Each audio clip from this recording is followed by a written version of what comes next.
a principal fonte de energia atualmente, mas cerca de 98% dela não é aproveitada pelas plantas, já que é refletida por folhas e outras superfícies. Apenas 2 ou 1% dessa energia é transformada através da fotossíntese. A velocidade que as plantas realizam a fotossíntese depende da quantidade de luz, da disponibilidade da água e da temperatura do ambiente. Esses são alguns fatores que atrapalham na velocidade. À medida que a velocidade dos organismos converte a energia luminosa, que é a energia solar, em energia química de compostos orgânicos, é chamada de produtividade primária. Sendo assim, a quantidade total de energia assimilada pelas plantas de um ecossistema durante a fotossíntese varia de acordo com o ambiente que a planta se encontra. A produtividade normalmente é medida por um aumento da biomassa, termo utilizado para se referir à quantidade de matéria orgânica presente numa determinada área. A biomassa é normalmente medida em gramas ou em toneladas. A parte da energia assimilada pelas plantas através da fotossíntese não é armazenada como material orgânico, e sim usada na respiração celular. E nesse processo, compostos orgânicos como carboidratos, proteínas e gorduras são transformados ou oxidados para fornecer energia para as células. A energia não utilizada nesse processo é armazenada no tecido das plantas, cerca de 45% a 85% da produtividade primária bruta não é utilizada durante a respiração e se torna utilizado nesse processo, é armazenada no tecido das plantas para utilização posterior e é chamada de produtividade primária líquida. Cerca de 40 a 85% dessa produtividade primária bruta não é utilizada durante a respiração e torna-se a produtividade primária líquida.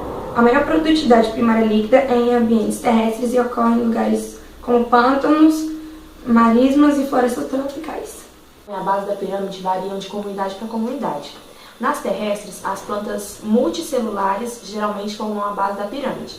E já na água doce, a combinação das plantas multicelulares e das algas unicelulares constitui o primeiro nível trófico. A estrutura trófica do oceano é conhecida como crio.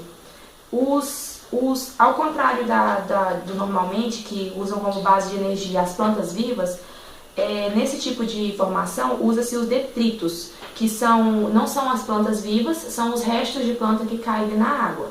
E esses restos de planta, quando eles são decompostos por micro-organismos, eles são ricos nesse tipo de material e são comidos pelos invertebrados aquáticos, que por sua vez são comidos pelos vertebrados. As biológicas mais incomuns de todas são aquelas que cercam as fontes hidrotermais do fundo do oceano.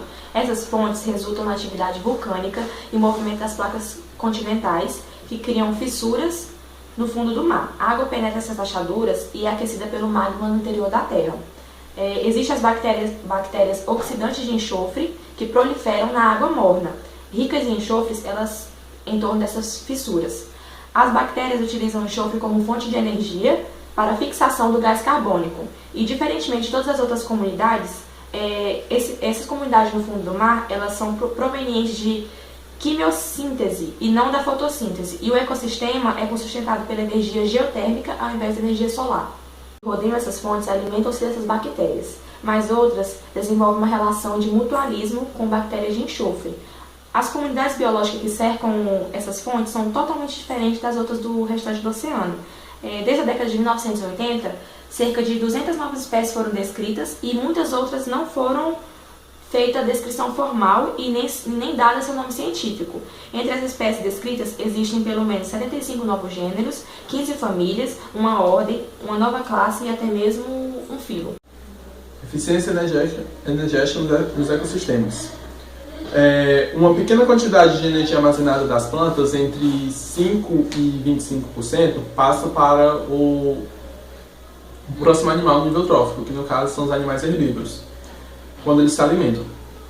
E uma pequena porcentagem que os herbívoros conseguiram na alimentação passam para os níveis, passa para o próximo nível trófico, que no caso dos carnívoros. O resultado é uma pirâmide que a maior parte da energia fica concentrada nos organismos fotossintéticos, os que fazem fotossíntese. Ou seja, a maior parte da energia fica fica nos produtores, e por causa da energia vai perdendo a cada nível trófico, ela vai diminuindo. Parte dessa energia não passa diretamente para a cadeia alimentar, planta, herbívoro ou carnívoro, mas ela é desviada por meio de animais detritivos, que vão comer os detritos dos limpadores ou dos carniceiros, e consomem os detritos desses animais, que por fim são todos consumidos por outros organismos. A velocidade que os consumidores convertem energia química dos alimentos de sua própria biomassa é chamada de produtividade secundária. A eficiência que essa energia é transferida de um nível trófico para outro é chamada de eficiência ecológica. Em média, calcula-se que apenas 10% da energia que foi adquirida seja transferida para o próximo nível trófico. A eficiência com que os animais que ingerem o alimento, convertem esse alimento em energia para o crescimento e reprodução é chamada de eficiência de assimilação. Os herbívoros assimilam cerca de 15 a 80% do material das plantas que ingerem. Isso depende da fisiologia do animal e que parte da planta eles comem. Por exemplo, os que comem as sementes e os frutos têm alta assimilação de energia. Os que comem folhas mais antigas têm assimilação intermediária. E os que se alimentam da matéria orgânica da madeira têm baixa assimilação. Os carnívoros geralmente têm eficiência de assimilação mais elevada que os herbívoros. É cerca de 60 a 90% de tudo que eles consomem. Bom, nós vemos que existem os produtores, que a gente pode dar como exemplo como as plantas e as algas, e eu vou falar um pouco sobre os tipos de consumidores. Bom, primeiro a gente pode dar um dos tipos são os consumidores carnívoros, que são aqueles que comem outros animais, mais precisamente que comem carne, como o próprio nome diz. A gente pode citar como exemplo o tubarão, que é um carnívoro e ele se alimenta de outros peixes, que se alimentam de outras plantas e assim por diante. A gente também pode citar uma curiosidade da baleia azul, que apesar dela ser muito grande, ela é carnívora, só que ela come criou, eu não sei pronunciar direito, que é uma criatura semelhante aos camarões, com cerca de 2,5 cm, e eles são muito pequenininhos, apesar do tamanho dela, ela come um peixinho daquele tamanhozinho. Então é isso, carnívoros são aqueles que se alimentam de próprios animais. E muitas vezes eles podem, por exemplo, tem um consumidor primário e aí, por exemplo, o tubarão é um consumidor secundário. Muitas vezes ele pode consumir tanto aquele consumidor primário, que são os peixinhos que comem os produtores que são as algas, quanto ele pode comer, outro peixe que come aquele peixinho também. Tá. Tem também os animais que alimentam de outros insetos. Eles são conhecidos como insetívoros.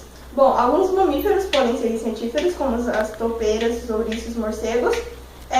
Algumas aves podem se alimentar de insetos e até alguns insetos podem se alimentar de insetos. A gente tem o exemplo da joaninha e nós também temos o exemplo dos louva-a-deuses, que eles, além de se alimentarem de outros insetos, eles também se alimentam de próprios louva-a-deuses. Tá, também temos os herbívoros. O que significa herbívoro? Significa que ele come os organismos produtores. E como a gente já viu, os organismos produtores podendo ser plantas ou algas. Geralmente, os herbívoros são os insetos, que são sempre os consumidores primários. Nós temos também animais que comem tanto matéria animal como matéria vegetal. Esses são conhecidos como onívoros. E os onívoros, a gente pode citar como exemplo os ursos. Fazendo um resumo sobre tudo aqui, vamos começar pela base da pirâmide. Na base da pirâmide nós encontramos os produtores. Os produtores, eles são algas, cianobactérias, são os autótrofos, os que produzem o próprio alimento, por meio da fotossíntese, que é quando eles utilizam a luz solar e o gás carbônico, transformando em açúcares, e dos açúcares transformando em compostos mais complexos, ou pela quimiossíntese, que é um pouco mais raro, são encontrados algumas bactérias elas conseguem fazer quimiossíntese, transformando material químico em material orgânico. Subindo a base, agora nós vamos para os consumidores, onde começamos pelos consumidores primários, que geralmente são os herbívoros. Eles se alimentam dos produtores, que são essas plantas, e eles sintetizam esse alimento. Quando eles comem esse alimento, eles absorvem apenas 10% da energia. Eles absorvem 10% da energia para o corpo, e os outros 90% são perdidos em metabolismo, suor, algo desse tipo. Os consumidores secundários, eles podem se alimentar tanto dos primários quanto dos produtores. E assim vão subindo. Por exemplo, eu tenho o sistema onde tem grama, aí o boi come a grama é o produtor, o boi é o consumidor primário, e eu tenho aqui que um ser humano come o boi. O ser humano é o consumidor secundário. Mas o ser humano ele pode muito bem se alimentar de um produtor, se fosse uma cenoura, algo do tipo. Passando agora os consumidores, nós vamos direto para os decompositores, que terminam tudo. Eles pegam os animais mortos, os detritos, tudo que tiver morto e não for utilizado. Bom, exemplificando uma pirâmide de energia, nós temos como base os produtores, a grama, aí uma formiga pode ser um consumidor primário que come essa grama, aí uma aranha come a formiga, ela vai se tornar um consumidor secundário, e um passarinho come a aranha e vai se tornar um consumidor terciário. Mas o passarinho também pode comer frutas e ser um consumidor primário. Bom, à medida que passa, vamos falar da grama. A grama, ela faz a fotossíntese e armazena uns 25% de energia. A formiga come essa grama e armazena uns 10, 15% de energia, e o resto ela gasta com metabolismo. A aranha, do mesmo jeito como a formiga, armazena 10% e o resto gasta com metabolismo. E o passarinho come essa aranha e absorve 10% e o resto ele gasta com metabolismo. A pirâmide nunca se estende muito, porque a energia vai só diminuindo. E à medida que ela diminui, fica mais difícil e a pirâmide não consegue sustentar. Quando os mesmos morrem e não são comidos ou digeridos por outro, os decompositores entram em ação, digerem aquele corpo, transformam aquela matéria orgânica, e tudo volta esse ciclo.